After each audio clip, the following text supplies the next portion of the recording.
रावण जो फिल्मटे करते अनुभव को नहीं से कौन व्यक्तिगत स्तर में कौन बुझाणा असुविधा हो से निश्चित भाव से ओहरी गले भी द्वितीय अनुपम पट्टनायक एजावत जिते गुड़े सिनेमा कर सबू सिनेमा भल सिनेमा से व्यावसायिक हो से कलात्मक हो सबुथे बापांकर जो दिग्दर्शनटा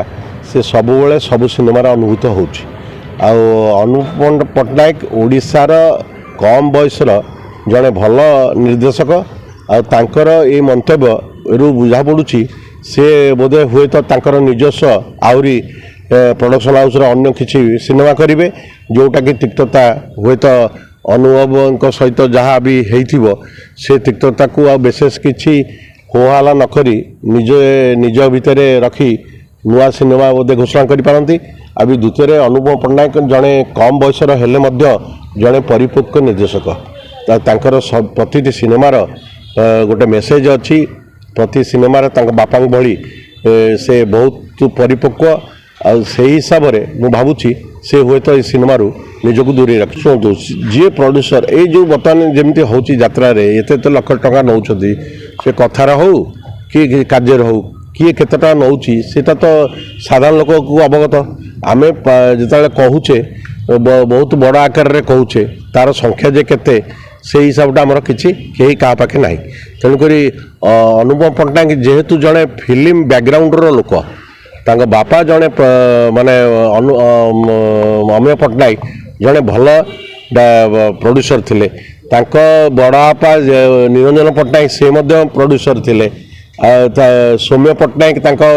दादा सी प्रोड्यूसर थिले गोटे आमर जमती राज कपूर परिवार भली प्रत्येक गोटे सिनेमा प्रति गोटे दुर्बलता रही परिवार मध्य सिनेमा प्रति आवेग रही से अनुसार अनुपम पट्टनायक अमेय पट्टनायक पुओ हेले जो सिनेमा भी करुँच से सिनेमा आप देखिए सबुजाक सिनेमा हिट पर्यायभुक्त कौन प्रकार एथेर असुविधा नहीं सी हुए तो भितर कौन ना कौन जगह ठीक ठाक मन मिलन हो जहाँफल कि निजक दूरे रखिले ये बाद अनुवाद भितर न पशि निजक दूरे रखिले जड़े भल डायरेक्टर भूमिका है बादानुवाद टिके दूरे रही नीरवता भितर निजर कार्य करवा शुणु सेमती मो हिरो हेबी मो स्त्री रो शाड़ी रमती तो कहला हेनी क्यारेक्टरटा को देखा दरकार अनुपम पट्टनायक डायरेक्टर सी क्या क्यारेक्टर देवे कौ क्यारेक्टर देवे सेटा से निजे सिद्धांत करें आम केमती कहवा मो कह कथा स्त्री हूँ कि अन्य कई हूँ संपर्क को लेकिन सिनेमा आम पोषा कुकुर भाया रखानी आम सुंदर हो पारती अनेक झील सुंदर या बोले कौन अभिनेत्री होती समस्ते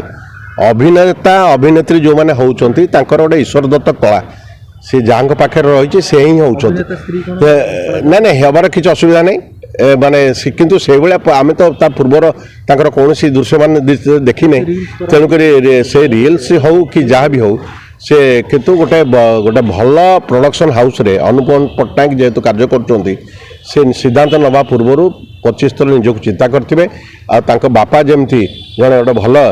प्रोड्यूसर डायरेक्टर थिले से जिनसटा को बजाय रखापी ये सब प्रकार बाकवितंडर निजक दूरे रखी कार्य कर आगामी दिन में से निश्चित भाव नुआ सिनेमा घोषणा करेंगे वर्षा हिरोइन है चर्चा होती रावण 2 से अनुभव कहीं कथा चर्चा हो फिल्म प्रमोशन करने मिदुर करा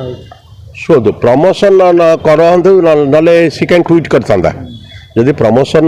होता ये सी भाया कर से अलग वेयर करता अनुपम पट्टनायक होती जड़े परिपक्व खाली केवल नुहे टेक्निकाली स्किल्ड लोक तेणुक से फिल्म पर पाठ पढ़ी तेणुक सी जहाँटा करेंगे निष्पत्ति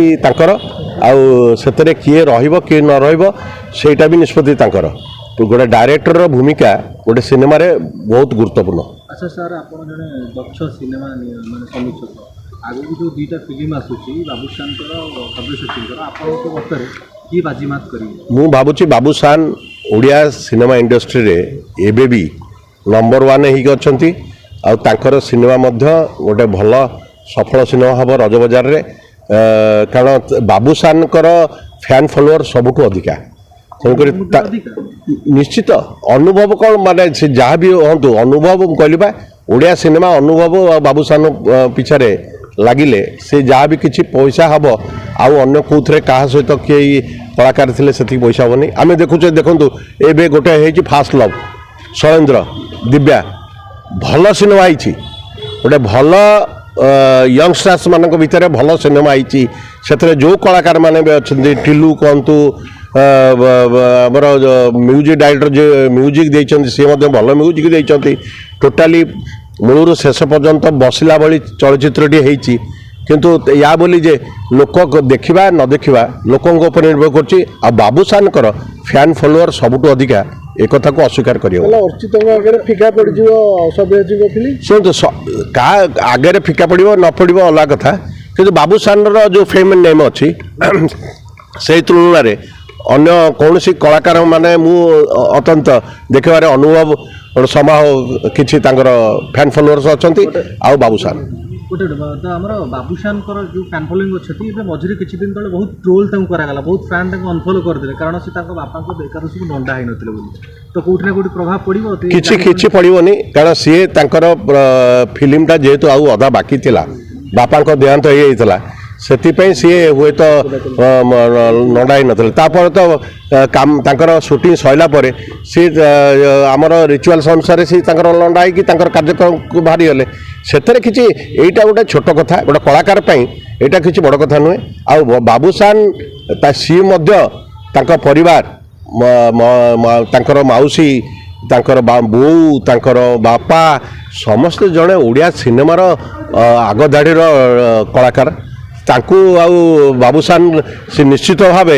ଓଡ଼ିଆ ଫିଲ୍ମ ଇଣ୍ଡଷ୍ଟ୍ରିର ଗୋଟେ ଆଇକନ୍ ହିସାବରେ ରହିବେ ଏଥିରେ ଦ୍ୱିମତ ହେବାର ନାହିଁ ଆଲୋଚନା ହେଉଛି କି ବାବୁସାନ ତାଙ୍କ ବାପାଙ୍କ ଶ୍ରାଦ୍ଧରେ ସିନେମା ପ୍ରମୋଶନ କଲେ ଏଇଟା ଠିକ୍ ବୋଲି ବାପାଙ୍କ ଶ୍ରାଦ୍ଧ ନୁହଁ ଯେଉଁ କାମଟା ସରିଲା ମୁଁ ମାନେ କାମଟା କରିକି ଯିବି ଆଉ କାରଣ ଯେତେବେଳେ ଆମେ ଯେହେତୁ କ୍ରିମେସନ୍ ବେଳେ ଆମେ ମୁଖାଗ୍ନି ଦେଇଛେ କାମଟା ଯେହେତୁ ଅଛି ବାକି সেটা সরিলা পরে আমি তাপরে সে সহিত রিচুয়ালস অনুসারে ব্রাহ্মণ সহিত কথাবার্তা করিকি কামটা করছেন এতে কিছু খারাপ উদ্দেশ্য রক্ষি নুহ সেটা না না প্রমোশন সিনেমা কোণ বাবুসান নন্ডা হলে বাবুসান বা ফ্যান ফলোअर অনেক সে নন্ডা হলে কেতে নহলে কেতে তাঁকর ওড়িশারে ফ্যান ফলোअर সংখ্যা ଅଧିକା বাবুসানଙ୍କର অভিনয় প্রতিভা ଅନ୍ୟାନ୍ୟ କଳାକାରଠୁ ତୁଳନୀୟ ନୁହେଁ କିଛି କେହି ସାଚି ନୁହନ୍ତି ଆମେ ଦେଖିବା ବାବୁସାନ ମାନେ ବାବୁଟା ଲାଗିଯିବା ଆଉ ସେ ପୁରା ସାନ୍ ଭଳିଆ ସାଇନ୍